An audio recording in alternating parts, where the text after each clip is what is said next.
have a few problems, as I said. The first one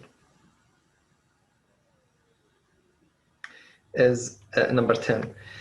So question number 10 reads as follows. This question is about Gauge's equilibrium between compounds E, F, and G as shown in the equation.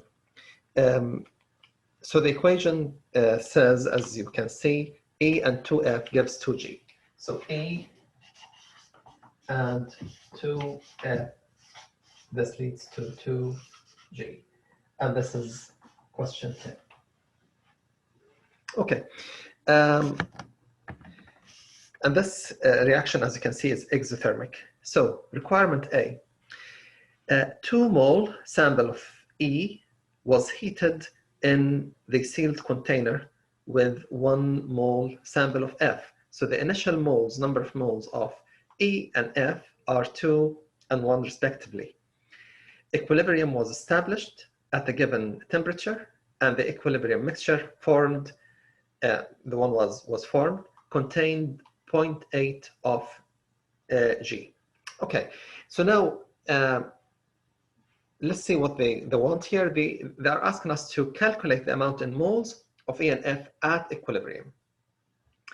Now, since we were given the initial concentrations or the initial number of moles, as well as number of moles at equilibrium for one of the components, then we can use the strategy of ICE. So we can write here ICE, yeah, and then we can put our numbers. So we had initially 2 moles of E, this is 2 moles of E, and of F we had 1, and here we had 0. Okay, we assume that there was 0 at the very beginning of the reaction. And then at equilibrium, we had 0.8 of G. So at equilibrium, we had 0.8 of this one. So the change that's taken place is, in this case, minus X, in this case, minus 2X, and in this case, plus 2X. So as you can see here, plus 2X is equivalent to 0.8. So as a side point, we have 2X equals to 0.8, and therefore the 1X equals to 0.4. So in this case, the change has been 0.8. In this case, it has been 0.8 as well. And in this case, it has been 0.4, because we know that the X is equivalent to 0.4. So this is 0.4. So at equilibrium, basically, you are minusing this from this. So this is 2 minus 0.4, that is 1.6. And then here 1 minus 0.8, that is 0.2. And then you have the 0.8. So the values for E is 1.6 at equilibrium, and the value for F is 0.2 at equilibrium. The second requirement, B, write an expression of Kc of this reaction. So Kc for this reaction equals to G raised to the power 2 by F raised to the power 2 and E raised to the power 1. Okay, and then requirement C says a different mixture of E and F reached equilibrium at temperature 1 in a container of a volume 1.5. This equilibrium mixture contained 2.5 mole of E, 1.5 of F, and 0.8 of G. So basically, you were given the number of moles at equilibrium, and you were given the volume of the container as well. So since you were given both of these requirements, You don't require to use the ICE, because when you use the ICE, you use it basically to find out the number of moles at equilibrium. But since you have given the number of moles of equilibrium or at equilibrium, and then also you are given the volume of your container, all you need to do is to convert the number of moles into a concentration and apply in the equation directly. So now we have the number of moles, so everything should be divided by the volume, and the volume here is 1.5. So here we have for E, that's requirement C. For E is basically 2.5 divided by 1.5, and for F, and for G, for this is 1.5, and this 1.5. For F, the value is, what are we talking about here? The value for F is 1.2, and for G it is 0.85. Now you need to find out the concentration of this, this, and this, and then take these values and apply them in here. Okay, so do this and check your answer. Follow this way and check your answer at the very bottom where the answers are found. Okay, and then we have another requirement. The mixture part in C, in this one, was allowed to reach equilibrium at a temperature T1 in a different container of a volume 3. Okay, so the original volume, it was 1.5. We have changed the container to another container of a volume of 3. That means we have increased the volume. State whether the amount G in the equilibrium mixture will increase, decrease, or stay the same. Now, as you can see in the number of moles here, just to make sure it's within the frame. So the number of moles equals to the, the concentration equals to the number of moles over the volume. Concentration, number of moles over the volume. So if you were to increase the volume, while the number of moles is constant, that means the concentration will decrease. Okay, so the concentration will decrease, and this is the case of this requirement. Okay, and the next one, the mixture in part C is allowed. Yeah, the mixture in part C was allowed to reach equilibrium at a temperature T2 in the original container of volume 1.5. The value of Kc has found to have increased. State at which temperature T1 or T2 is a higher temperature. Now I want to think about this question because this is to do with the equilibrium that we have studied today and the effect of the temperature and how the temperature will drive the chemical reaction forward or backward. Think about it before you go and check your answer down below, okay? So the idea of this question is you need to look at the chemical reaction. You need to look at the chemical reaction. The chemical reaction here is exothermic. So the question is telling you that the chemical reaction was carried out at another temperature, which is T2, and the Kc was found to have increased. Don't forget the Kc, as you can see, the Kc is this over this, the products over the reactants. So when this one has increased, that means this has decreased. Okay, the denominator here has decreased. So think about it that way and you will get your answer. Okay, the next question here is question 12. So in question 12, the question 12, we have this diagram and we have this reaction. This reaction is A and B gives C and D. And as you can see in the diagram, we have the concentration against the time, and the reaction has reached an equilibrium state. So requirement A, first requirement in A, I, it says on appropriate axis on the figure, this figure, place an X to show at which time when the equilibrium is first established. So as you can see here, basically you need to place the X where both lines are parallel to one another, and when both of them, they have formed sort of plateau, so they became parallel to one another. So from looking at this, I can say at this point, just to be on safe side, and this point, the reaction has reached an equilibrium stage. Then basically you can, if you want to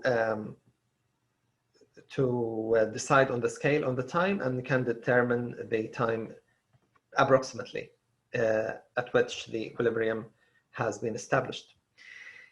The second requirement of A says state how the rate of the forward reaction and rate of the reverse reaction relate to one another at equilibrium. So basically at equilibrium they will be at the same rate. B is asking you to give the meaning of dynamic equilibrium. This question has been repeatedly asked, so you need to take care of the definitions. And we have answered this before. C is asking you the total pressure of the system increased at a constant temperature. State and explain the effect, if any, of the change of the equilibrium, and state and explain if the state and explain the effect, if any, of this change on the time taken to reach the equilibrium. Again, we have studied this today, and I want you to reflect on this before you go and find the answer. Look at the chemical reaction. I'll give you a hint here. Look at the chemical reaction, look at the number of moles, and see if we have increased or decreased the pressure based on what they are asking you. See what impact this will cause to the chemical reaction, and if this will affect the chemical reaction at all or not. Okay. Question 13, we have a reaction, and this reaction is between the SO2, O2, and this leads to SO3. To start with, they're asking you to write the Kc of this chemical reaction. So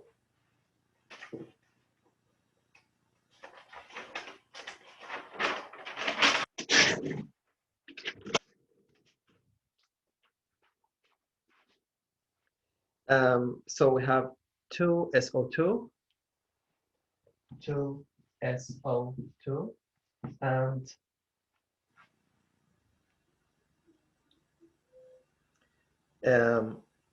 O2.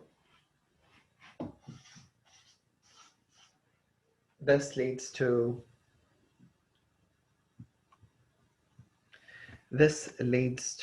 2SO3.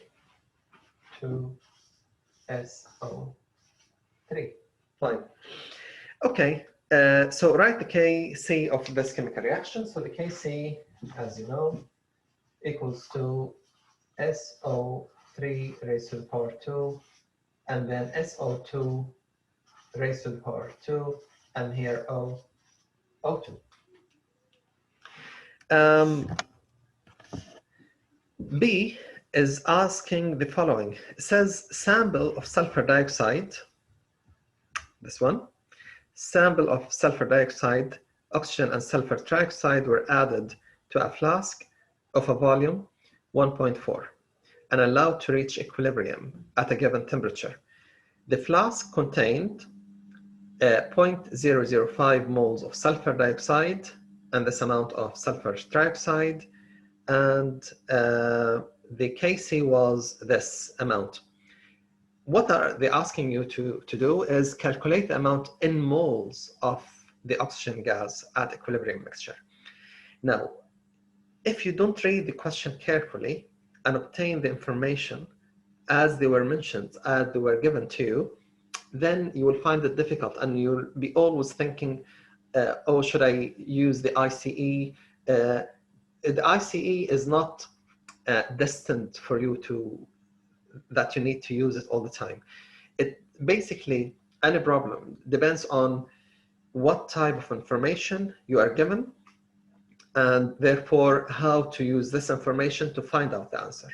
Okay, so let's read, obtain the information. And the best way to answer any problem, whether in chemistry or physics or maths, write the given information as you go, and then you will basically be able to visualize how to answer this type of question. So first of all, you are given the volume. So the volume here, the volume is 1.4. And then you were told you have how many number of moles at equilibrium. So basically we don't need ICE since we were given the equilibrium. And obviously we weren't given the initial amount, so we can't use the ICE. So we were given 0.055 of sulfur dioxide. So SO2, we have 0.055 moles. This is not concentration. And then also we were given 0.072 of trioxide, 0.072 of SO3.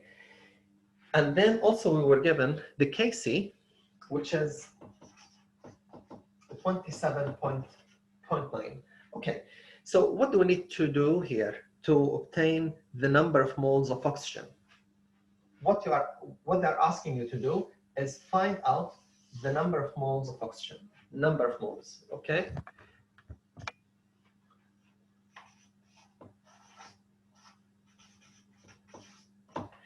Now, it's obvious that I want to use this formula.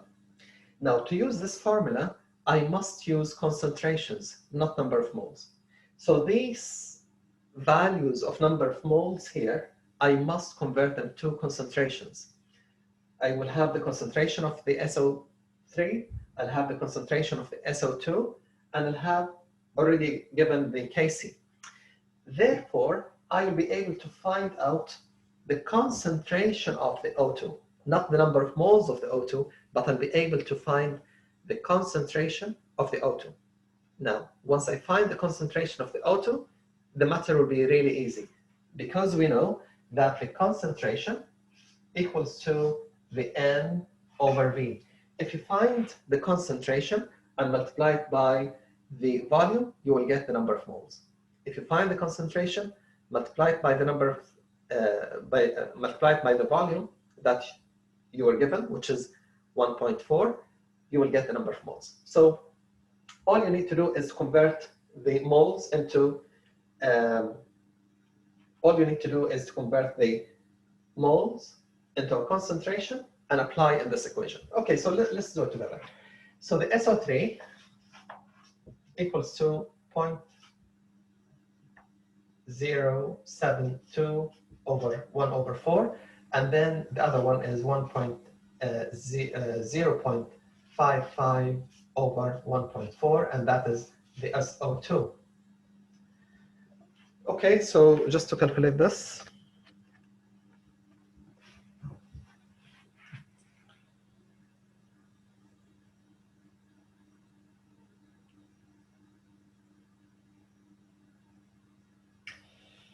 okay. So we have 0.072 divided by 1.4, that is 0.051, and for this one, 0.055 divided by 1.4, that is 0.039. Okay, so these are the values I'm getting. So what I'll do here is I will apply in this equation. Here I have 27.9, yeah, equals to the SO2 raised to the power 2, that is 0.051 raised to the power 2, and then I have the SO2, which is 0.039 raised to the power 2, and here I have an X, what they call it, the oxygen. So the X here will equal to 0.051, 0.039 times 27.9, and this will equal to, let's do it, so 0.051 times 0.051 divided by 0.039 divided by 0.039 divided by 27.5, that is 0.061 mole per liter. Okay, so because this is a concentration. Now, I don't want the concentration here, I want the number of moles. So what I need to do is 0.061 times 1.4, because if you think about it, here we have mole per liter, and here we have liter, so this will cancel this, and we'll have the number of moles. So this one times 1.4, this will equal to 0.085 or 0.6. Okay, so this basically is the answer for this question. Okay, 0.085 mole. Okay, let's see the following question here. It says, in the experiment B, the one we have just answered, it was repeated with the same amount of sulfur dioxide. Okay, oxygen and sulfur dioxide at the same temperature, but in a smaller flask. The mixture was allowed to reach equilibrium. State the effect, if any, of using smaller flask of the volume of Kc. Okay, now Kc is a constant value.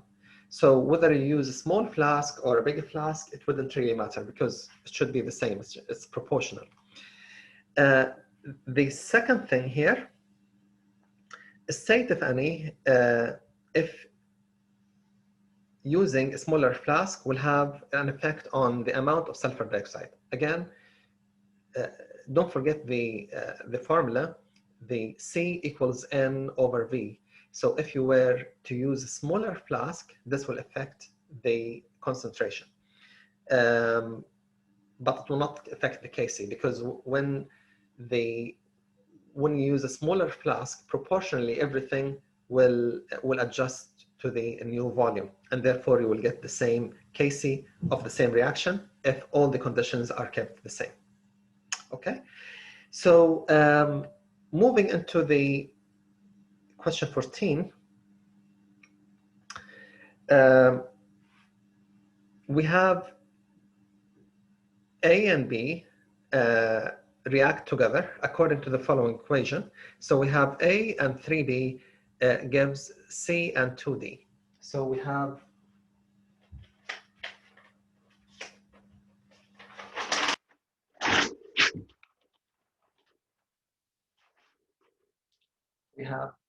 A and 2B, A and 2B,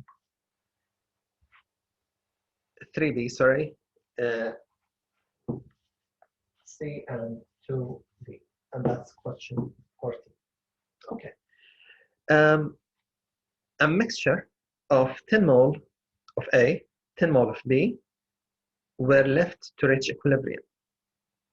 And at equilibrium, we had 4 mole of B. Okay, so initially, we had 10 mole of this, 10 mole of this, 0 of this, 0 of this. We don't know the change. And at equilibrium, we had 4 mole of this. Okay, so what is required then?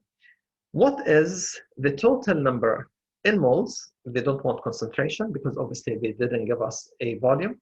So what's the total number of, in moles of substances in the equilibrium mixture? So they need you to find they need you to find all the number of moles of A, B, C, and D at equilibrium, sum them all together, and give the final figure. Okay, so that's what's required. So these are the information, the ones I will circle here. These are the information that are given in the question.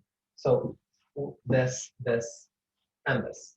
Now, for the change, this will change according to the following. So this is minus x, and this is minus 3x, and this is plus x, and this is plus 2x. And as we said previously, that these values here, it depends on the coefficient that we have in the balance equation. So we need to find out the value of x. So how can we find it? As a side point here, we can say that you can think about it two ways. You can say what is the value? What's the value that if I multiply it by 3 and then minus from 10, I will get 4, and that is 2. And also you can get it through the equation. So basically you have 10 minus 3x equals to 4. So if you were to solve this equation, you will have, if you take it to the other side, you will have minus 3x equals to 4 minus 10. And therefore minus 3x equals to minus 6. And the minus will cancel out the minus, and therefore the x equals to 6 over 3, and that is 2. Okay, so you can do it both ways. So the value of x is 2, and therefore we can say that in this case it will be 2. In this case it will be 0 and 2x, and since the x is 2, therefore the 2x will be 4, and here 10 minus x, and the x is 2, and therefore it will be 8. So if you count the different number of moles, here we have 4, 2, and 4, that is 10, and 8, that is 18. And this is answer C. Okay, so the correct answer is C. So this is basically, these are different thoughts about the equilibria and the questions that you can expect in the exam. It's not always that you need to use the ICE strategy. It depends on what the type of information that is given to you. Read the question carefully, obtain the numerical values and set them aside, and visualize how you can use these values to find the requirement in the question. I hope you enjoyed the session, and I will do another session for the MCQ. Also, this MCQ document, you will find it in the Equilibria folder on Brightspace. Okay, so this one will be followed by an MCQ questions. All the best.